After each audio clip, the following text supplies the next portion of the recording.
Good evening, adventurers. We're bringing you a clip from an event that I was a part of recently called BlahBlahBlah Motorcycles. It's run by one of our new friends named Season. They go from town to town and collect a few motorcyclists to tell a few of their stories. This video I'm bringing you now is just a clip of my portion of the event.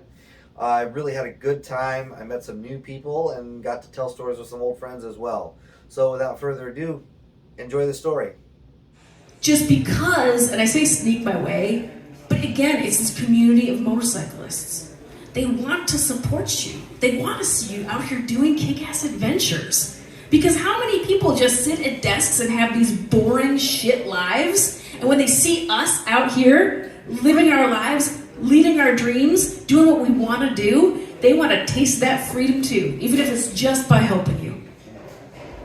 So, that's my story, everybody. This is Jackie Vanderkam, always talking motorcycles. Thank you so much for the chance to share this story with you, everybody. Somebody asked me earlier if they saved the best for last. Abso-fucking-lutely, because Richie's right after me. Should you just do it? Yeah. Should you just do it? All right, all right, Richie. The community of motorcycles. I remember. I think it was one winter we decided to do video documentaries at Barrett Bar. We had the big screen and we did a thing. And I remember distinctly the first one we did was Richie, because Richie's a badass. He's I don't know what branch you're... National Guard, okay. But he's a badass. He's resourceful. Like if you got a problem, you call Richie and be like, Richie, I got a problem. What do you got? Okay, try this, do this, put all your change in your left pocket, shake this, move this, touch your carburetor this way. Don't tell anybody. And don't make eye contact, but it'll be fine. Do it this way. But the man rode from Louisville to Alaska on a tiny little bike. He did it by himself. There's videos of him camping and doing the cot thing and just weird, sleeping wherever. But he went all the way to Alaska and turned around and came all the way back to Louisville, and we did a whole presentation about it. And I hope I didn't steal your story, but Richie, get your ass out there. Come on, Richie. King Rich, Captain Kick Down. All right, come on. The Alaskan Scrambler. Welcome to Blah Blah Blah. None of you would be here without Season. Rob did it for me. My name's Richie. I run a YouTube channel here in Louisville called ADV Dual Sport. Whole point of the channel is to get people out on bikes doing dumb shit. It's a bonus. We get to film it and then show you guys. So he did steal my story. We are going to tell a few of my favorite bits of that story. Sorry.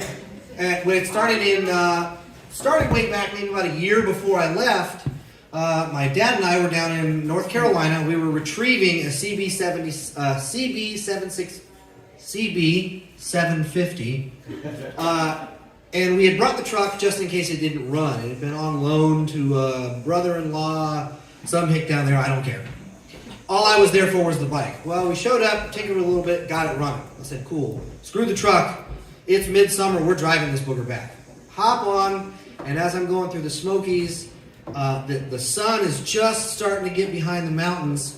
A rainstorm had come through, and it soaked me. I was like, man, this is still pretty tight. I'm full squid. T-shirts and sneakers, as you see it here, man. Helmet, almost barely out of necessity. So as I'm hitting rain, we come up to a tunnel. And just before I hit the tunnel, Arlo Guthrie's motorcycle song comes on. I don't want to pickle, I just want to ride my motorcycle. We come out of the other side of the mountain where the sun hasn't set yet, and there's beams just shooting through the trees. Arlo's singing, playing his guitar. And at that moment, I had remembered, I always wanted to go back to Alaska. And I was like, this is how I have to do it. Because you could smell the trees. You could feel that wind. You were in as much of that environment as you could be without walking. Because screw that shit, man. I'm done walking. So I decided, I'm going back. This is the time, and this is how I'm going to do it. So I gave myself 1 year. I said, 1 year from now, I will go to Alaska whether I'm ready or not. Set the deadline. Just start. If you don't do that, you're going to, remember wins, or you're going to maybe Sundays. Just go. Set the date and just go. You don't need money like Jackie's saying. You can go with what's in your pocket. Someone's going to be there to save your ass. So that was what I refer to as the CB750 Epiphany.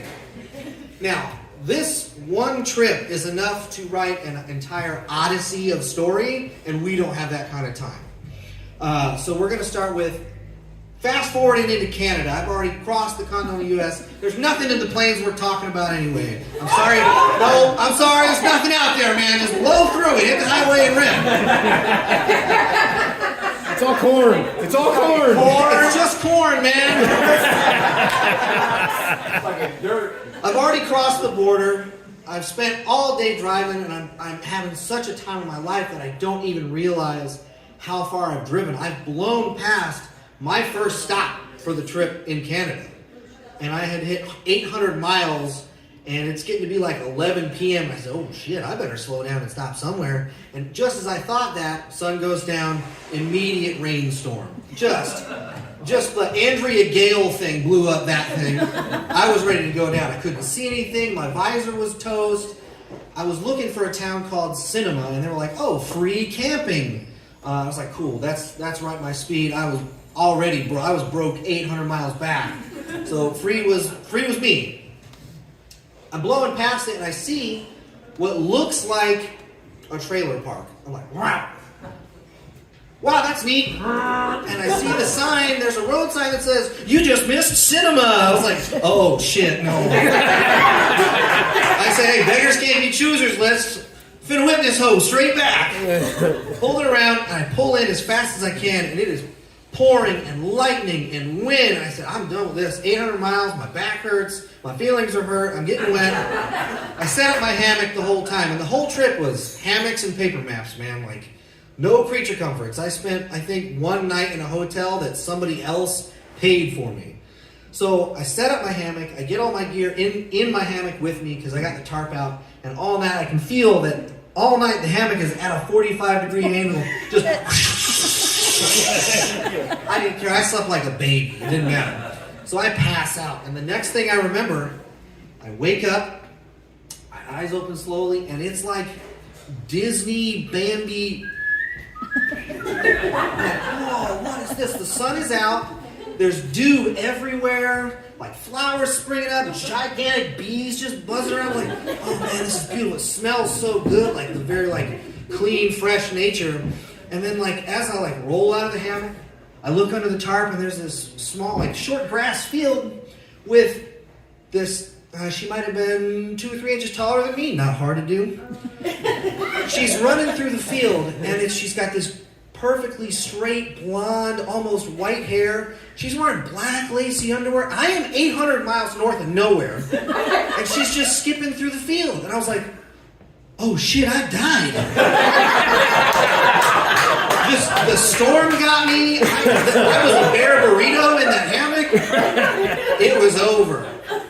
That was not the case. It turns out that it was a Swedish couple that had been bicycling from Vancouver and were headed to Alaska as well. So we introduced each other, and Edvin, the younger man, he said, hey, we looked at the weather, it's going to rain. Why don't we hang out, share food, and share stories? I was like, absolutely, perfect. Love this. I definitely want to hang out with your cute, scantily clad Scandinavian girlfriend.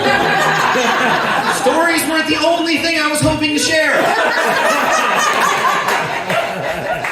So we sat down for about 5 hours of the most intense game of Yahtzee I've ever seen in my life. They're making me crepes. I'm like, I like this. I can do this. Let's just stay in Cinema. This is how you end up in Cinema. That brings my next point. The town, we're going to use that word very loosely, town, was called Cinema, and it's this one large building, brick building, and it was the town hall, police department, and convenience store with a fireworks store underneath it. There was one other actual house. I'm going to guess that's the mayor. And then a couple trailers just in the horizon. Not much going on there. I said, wow, we could run this place. So as we discussed it, we've been on the road for very long. It took us about 2 weeks to get here on the bicycles. But it was a beautiful journey. How long did it take you? I was like, dude, I was in Seattle yesterday. You should try a motor, man. It's a lot faster. So we get to, midday, sun's coming out. None of us have really bathed. Let's see what they got for bathing facilities. They just shook their heads no. They're like, not gonna happen. They said, there's a faucet outside. I was like, I'll take it, man.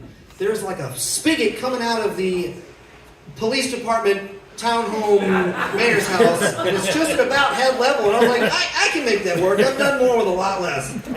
So we turned it on, and what they needed to do was, because they bicycled there, they had just bags full of water bottles. They're like, we're going to fill up our water bottles. I'm like, cool. So we turn the spigot, and it comes out. It's like foamy brown. It smells like sulfur. I was like, listen, that's all you? I'll just die. So I told him, I was like, hey, on my way in to cinema last night, I noticed that there was an overpass over an absolutely gorgeous creek. Let's get natural. Let's get comfortable. Let's head to the creek. And we'll wash up like, oh, it's a couple miles on the bike. We might just go. I was like, I'll just take you guys one at a time on the bike. Down and back. Again, motors are much nicer on the legs. I said, yeah. So Evan, he is like about yay tall, absolutely hairless. I don't know if it was like an alopecia thing or just wanted to be quick on the bike. And he's got this gigantic duffel bag of just regular ass water bottles. Not like Nalgene's, the water bags, just shitload of water bottles. He's on the back of my VT500 Shadow from 1988. There's not a lot of room in that rear seat. He's right about here. He is inside me at this point. I was like, Evan, that better be a water bottle, man. I don't know you that well. I mean, it's a package deal. We can work on it, but I don't do solo work. So we head down, we find the creek. Too many of you like that a little too much. We find the creek, and it's this gorgeous, it's like the spring you see in Irish Spring soap. It's that spring. I was like, it's right there. It's kind of soapy already. First things first, Evan starts filling up his bottles, and we're making sure there's nothing in there like old tires and stuff. It's the middle of nowhere. That water is beautiful. Fill up all the water bottles, throw them in the bag. And then we hop in for the most brisk, quick scrub down I've ever seen in my life. It was like straight up glacial water, the Bobby Boucher special. Soaping it up. Oh man, best time of my life. We finish up, we rinse off, and we're just kind of hanging out. We walk back up to the road. Now, I'm going to preface this with this other guy bicycled to this spot for the last 2 weeks. I start huffing up that hill. I was like, oh, God, jeez.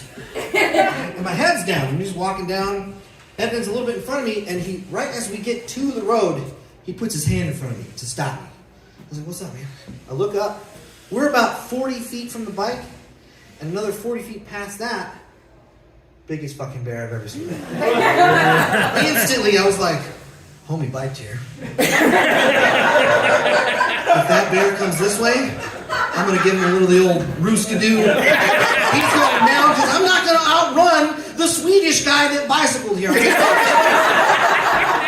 Plus, if Evan's out of the picture, Kaisa's on the menu. You know what I mean? Sorry, he left. I've got a bike. Do you want to pedal or not? Bear looked directly at us.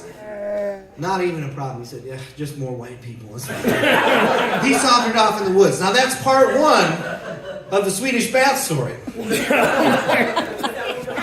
We calm down. Like, oh my God, that's crazy. We head back to cinema. As we're rolling in, Kaisa, his girlfriend at the time, had attempted the sulfur bath. The once perfectly golden straight hair is now out. She looks like Doc Brown from Back to the Future. She's just in there. And I was like, ooh, that's not a good look. Back to the morning shot, because this is, ooh. She throws on a hoodie real quick, hops on the back of the bike. Take her down to the stream. And I promise you, this is the most self-control I've ever expressed in my life. Letting that gorgeous Swedish girl go down to that river. I was like, stay on the bike, man. Stay on the bike, you're cooler than that, man. Nobody would know, but I'm cooler than that. Like, it's fine, just stay on the bike. So she goes down to the bike, and I just kick back. I have a nice tall sissy bar for all the luggage, and I kick back, my feet are up, and I instantly, boom, fall asleep. What about the last part of the story made it okay to fall asleep there? There's a 10-foot fucking bear in the woods. I I put my headphones in and couldn't hear anything, so I just zoned out. Kaisa comes up the bank after doing what I can only imagine is the most beautiful thing you could see on the planet. Says something to me, realizes that, and I have this on camera. I'd left my camera facing me, just on, and it recorded me. I fall asleep, and she walks up behind me, and the audio, there's no audio. You just see her tap me on the head. Literally shit a brick. I thought I was being fucking grabbed. I had not been eaten. I was once again greeted by an again gorgeous Swedish Kaisa. So we go back, we tell all the stories, we had a good time. That's one of my favorite stories ever. I still correspond with them every now and then on Facebook. Some of my favorite was the first time I busted out my actual film camera for that, and it's just us at a picnic table in cinema playing Yahtzee. Now we're gonna jump ahead a couple more days because again we do not have time for the whole shebang. I was trying to get back into Alaska to make it in time for July 4th. Oh yeah. That was some of the. Oh God! Up until then, I had been a highway princess, man, just cruising USA, no problem. We get up into the upper bit of BC and into Yukon. There's no fucking road up there, dude. I was about the wisest I'd ever been, and I put on dual sport tires on my Shadow. It was lightly modified to handle off-road, and what a payoff. I mean, there's 8-foot dips in there, and there's logging trucks just ripping by, and I'm like, I feel not great about this. Never having ridden off-road before. Nothing, ever. I finally make it, and as soon as you cross into the Alaskan border, boom! Perfectly glassed, absolutely brand new pavement. I'm having a grand old time. But I don't have any fuel. I said, oh, this is not good. The first fuel station I see is a little cabin run by Ma and Pa, and there's 2 fuel pumps from the 50s that you're like hand cranking. You're like, come on, just a little dribble, that's all I need. As I go up into the cabin, I prepay for my fuel, I come back down, and I'm standing there, full of regalia. My little bike has way too much bullshit on there. Way too much. And I'm sitting there, and then this, let's say mid-90s extended cab, extended bed, Chevy Silverado, half rusted out, rolls into the parking lot, and out step 4 of these northern natives. They're 8 foot tall, long black hair. They've been doing some type of construction or build in the woods because they've got axes and chainsaws in the back, and the truck's full of mud. I was like, holy shit, these guys are doing the thing out here. And I'm just watching them. I'm zoned out. I've still got, the highway buzz, things, everything's tingling afterwards. So I'm just zoned out. I'm not even there. And one of them, the biggest, tallest one, he's taking like 8-foot strides to get into the cabin. I got millipede legs, man.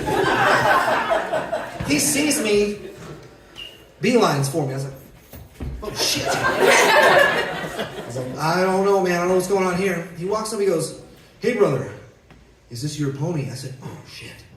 He called it a pony. I was like, this is the guy from Free Willy. He's the guy. I said, yeah, man, it's my little Shadow 500. He goes, oh, did you ride the same pony the whole way? I said, yeah, I'm from Kentucky. It's not a very big bike, but it's done the trip really well. He literally takes a mythic stance, just like this. He goes, the clap of thunder is no test of hearing, and the flash of lightning is no test of sight. In other words, if you can't ride with the big dogs, stay the fuck home. Welcome. He goes, welcome to Alaska, brother. And I was like, where's my camera? Where's my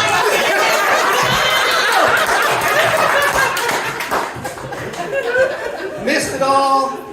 Hands down my favorite story to tell ever. Love it. And then just as mystically as he appeared, they were gone. I was like, I will never see those people again. Fast forward a couple more days, we'd gone into central Alaska, up into Tok, and then back down to Anchorage. I was born in Anchorage. I wanted to visit. I swear to God, I felt like I was driving in Louisville. I was like, I did not just drive 5,000 miles to hang out in downtown Louisville. What the fuck is this? So I said, fuck this. I need to get out of here. This is not the vibe. Hit up Highway 1 that heads towards Seward, and I found this cool log cabin restaurant that had been like hand hewn, had hand-carved totems and these gigantic doors. I said, that's what I want. Then we got some like amazing local fare there. I bought a Philly steak, man. I said, I gotta try one everywhere I go, and I was serious.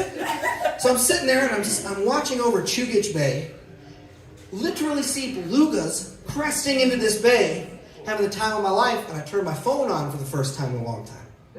Hook up to their Wi-Fi, instant ape shit on the phone. I was like, oh shit, what the fuck is that about? Richard, the man in the gray sweater, has had a massive grabber, my dad, on the trip of a lifetime. I said, oh, come on, man, this is bad timing. So, with a heavy heart, I was gonna ride back. I said, no, just in case, ditched the bike, sold it for almost nothing, still in contact with that man. He has sent me the most amazing pictures of that bike just getting more feral. Because as he's owned it, there's more like horns attached to it every time. I was like, we gotta train that thing, man. It's gonna get mean real quick. Sold it to him for nothing, hopped on a plane, and before all that I figured like the flight back to Chicago was gonna be, for some reason, like 8 times more than going to where my buddies live in Kansas City. And I was like, I'll go to Kansas City, get a ride up Chicago. They know me, they handle me well.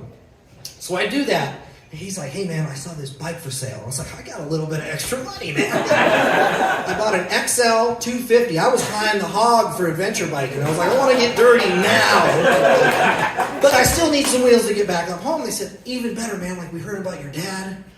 You can throw the bike in the back of our trailer, and we're going to go up to Wisconsin. Now, my father lives just over the border in Indiana from Chicago, right on the tip of Lake Michigan. So, Wisconsin, pretty close. Milwaukee. Yeah, it's close enough. It's better than like 15.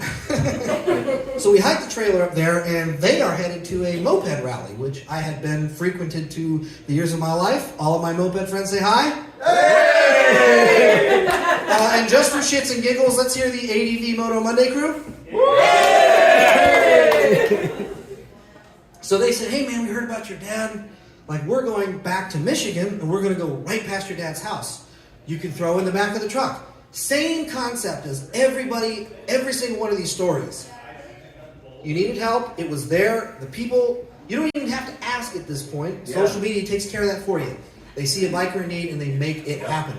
Now, there are 2 people here that were in that group of girls. They had rented a truck, gone to the rally, and offered to take us back. That would be Megan and Kimmy. Megan introduced me to Kimmy, and the first words out of my mouth were, you want to get naked?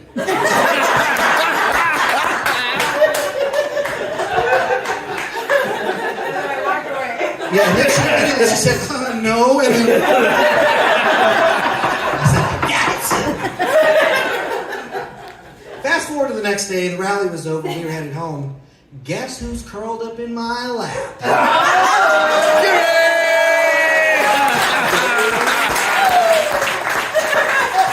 So we fast forward, they drop me off at the house. Dad's fine. He looks like he had already died. Spoiler alert, he's still here, he's still gone.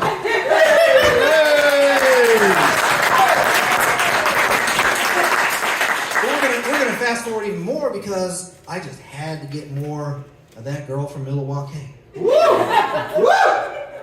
Spent the next year riding my NX 250 from Louisville to Detroit every other weekend through storms.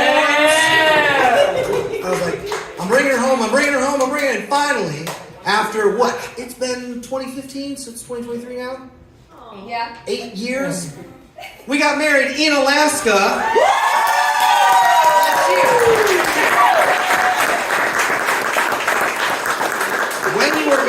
When you are going on your adventure, you're where you're supposed to be. Just vibe. Don't plan, riff. Your friends are going to be there. And if your friends are dumb enough to come with you, make sure you turn your camera on. No,